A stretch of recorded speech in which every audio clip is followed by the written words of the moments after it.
When it comes to holiday gatherings, if you have family that feels difficult to be around and maybe they even feel toxic, you could really use some strong support. So let's get to that right now. Research has shown that when people feel they have high levels of social control, and that includes social connections within their own families, it helps them to raise their levels of mental health and well-being. So if family gatherings make you feel uncomfortable before, during, and after an event, your mental health and well-being are suffering, and that is a problem that can and should be addressed.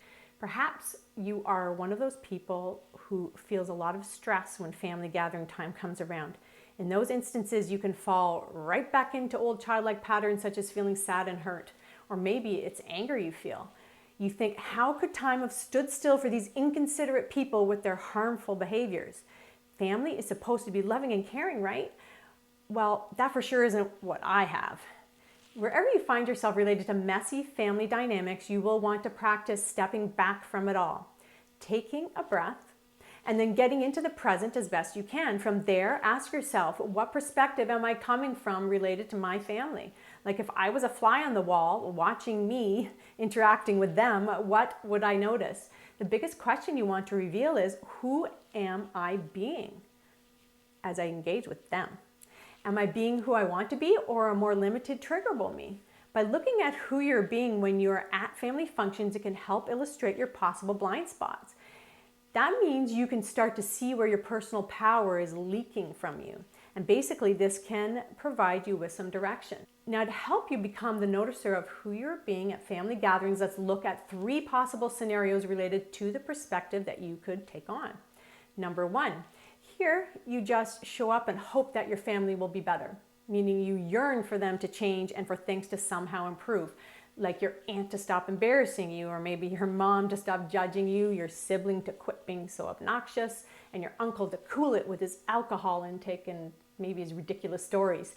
Here you have a strong distaste related to your insufferable family and your lack of ability to do anything about it. In scenario 2, you decide beforehand that even though there are issues, you want to be able to respond to all the nonsense better. That way you can improve your holidays and maybe even your whole life. This means you change the things about you and how you deal with your irritating family.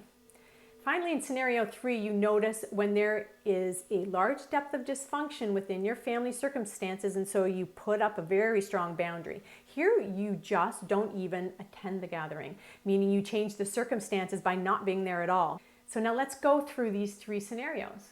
For the first one, your greatest desire is for others to change. This often stems from a wishful childlike part in you that hopes for good things, but often gets let down. You get wounded by the consistent disappointment, and you feel defeated during and after these family gatherings. Although you try to input some boundaries with these people, you feel it's unfair because they should be the ones changing. In this situation, you feel very powerless and uncomfortable at holiday gatherings.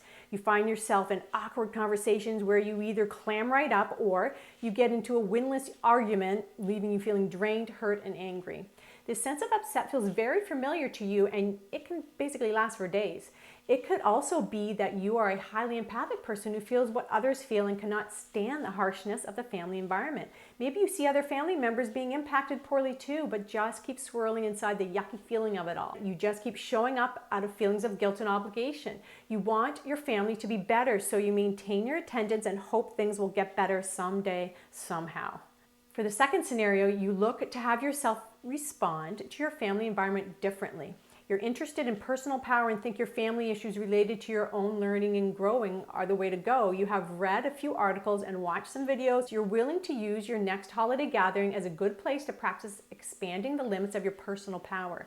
Even though you have been severely bothered by your family dynamics, like in example 1, you're done with giving your power away. You aren't excusing bad behavior or living without boundaries, but you refuse to get caught up in their drama and personal issues any longer.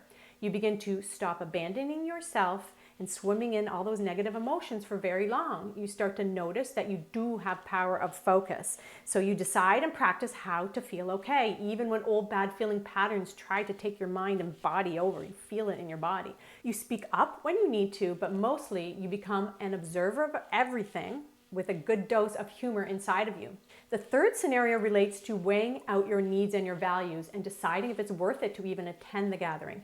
You may do a pros and cons list, asking first what you would be losing if you didn't go. Maybe it's missing connection, sharing good food and laughs, making memories, and a chance to work on your internal power. Second, you might ask, what would you be gaining if you didn't go? Maybe it's no fighting, no judging eyes on you, and a lot less anxiety and even abuse. If your family is vicious and harmful, it is of course likely the best choice. Do not attend. But if you have a chance to work on your internal power safely, you can engage in these gatherings as if they're your personal scientific experiment related to building your levels of personal power and well-being. Maybe you even want to consider a little compassion for these people who would be better if they weren't so darn hurt themselves.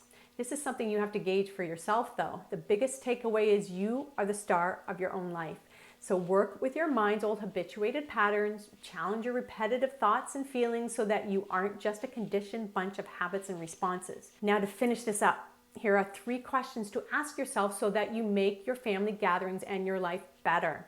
Number 1, who do you want to be and what do you want to feel?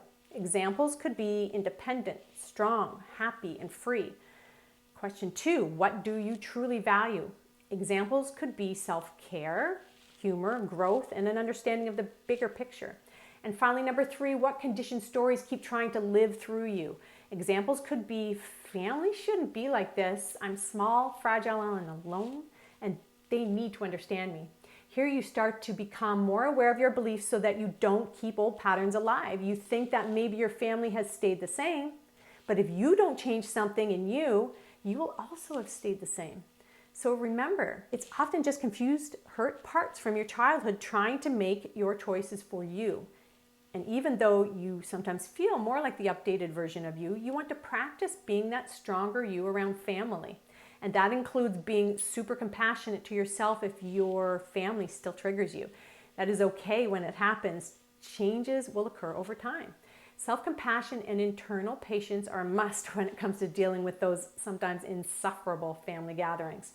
Overall, remember, sensing that you have strong social control within your family unit isn't about exerting control over them, but rather it's about building it inside of you, and nobody can take that away.